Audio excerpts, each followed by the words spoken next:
What's up, guys? A lot of insane moves trade-wise today for MLB, so I'm going to go through them all. But first, the Michael King deal with the Padres.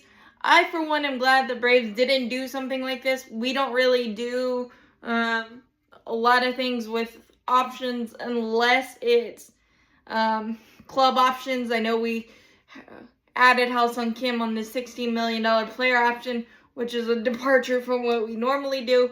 But the Padres are just strange as a team, what the goal is, honestly. But 3 years, $75 million for Michael King with 2 opt-outs and a $30 million guaranteed. Really good for him and his agent. And Michael King's a really good pitcher, and I think it's really solid for the Padres. But the 2 opt-outs after 26 and 27 basically gives the player all the control. But good for him.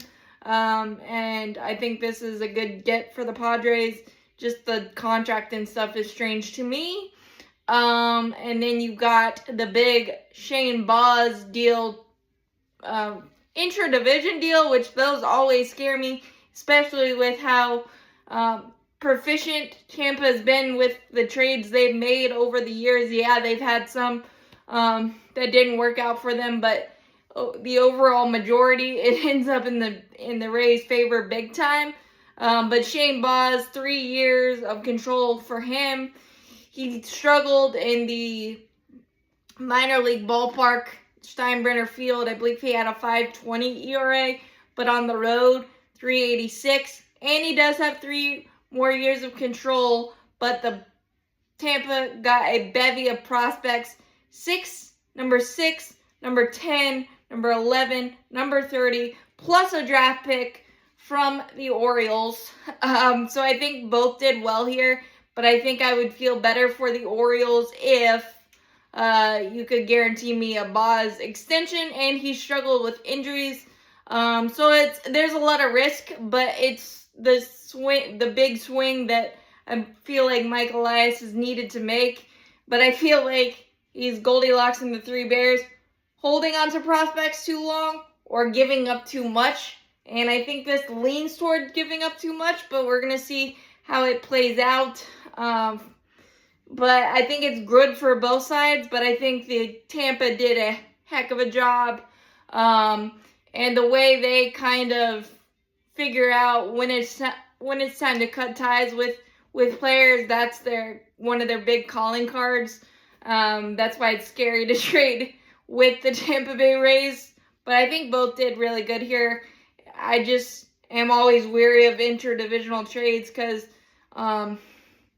you see what it could have been for the Orioles, and Tampa having to face Shane Baz potentially a few more times feels a little I just never been a fan of them.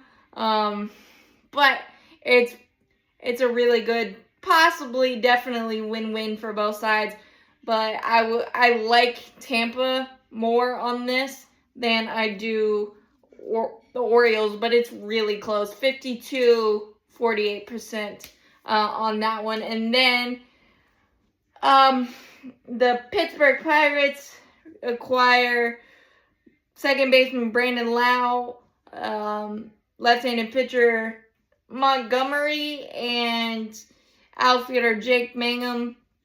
The Astros acquire left-handed pitcher Mike Burrows. I like that for the Astros. And the Rays get the number 2 and 7 prospects. 2 from the Astros and 7, I believe, from the Pirates. So they are stockpiling prospects, maybe to flip in a Ketel Marte blockbuster. I'm not sure about that. But those have been the rumblings of late. But I really like what the Pirates did here. Brandon Lowe hits 30 homers. Jake Mangum's just been a solid outfielder, speedster. He's very versatile.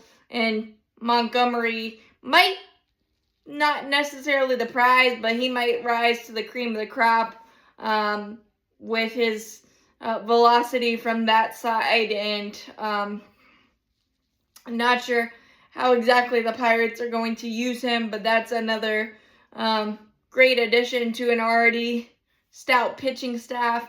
I really sneakily like what the Pirates have done this offseason, adding the password, and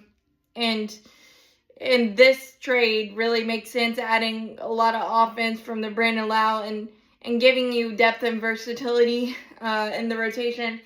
And the pitching staff with Montgomery and Jake Mangum gives you a different variation of skills that I don't think the Pirates have had in a while. So I really, really like that from their perspective. Mike Burrows, really good. 3.6 ERA, I believe, with the Pirates. So this is a good get. And Houston was looking for pitching, and the price of starting pitching is high, no doubt. And I think from a Braves perspective, I'd rather us just pony up the cash and maybe a draft pick instead of trades, honestly, given the price tag of Shane Baz and even Mike Burrows. They are quality, and it takes a lot to get quality because starting pitching is gold. We all know that. And then the Kansas City Royals acquire left-handed pitcher Matt Strahm from the Phillies for a pitching prospect. I don't understand this from the Phillies perspective at all. I really like it from a Kansas City perspective. They're building a sneaky team with the AL Central kind of, again, up for grabs. I really like what they've done. Adding Isaac Collins and Nick Mears for a smaller price and a solid left-handed reliever in Matt Strahm. He was annoying for the Braves to face, and I'm just really surprised, and I don't get it from the Phillies' perspective, but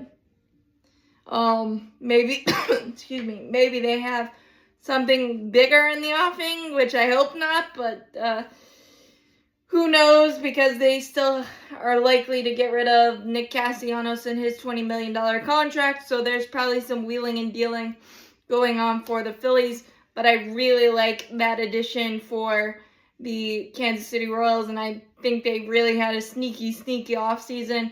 But I like the fact that there's so many different teams wheeling and dealing and reshaping their rosters, and I think this is the start of something for the Pirates, maybe to be a little more watchable, especially offensively.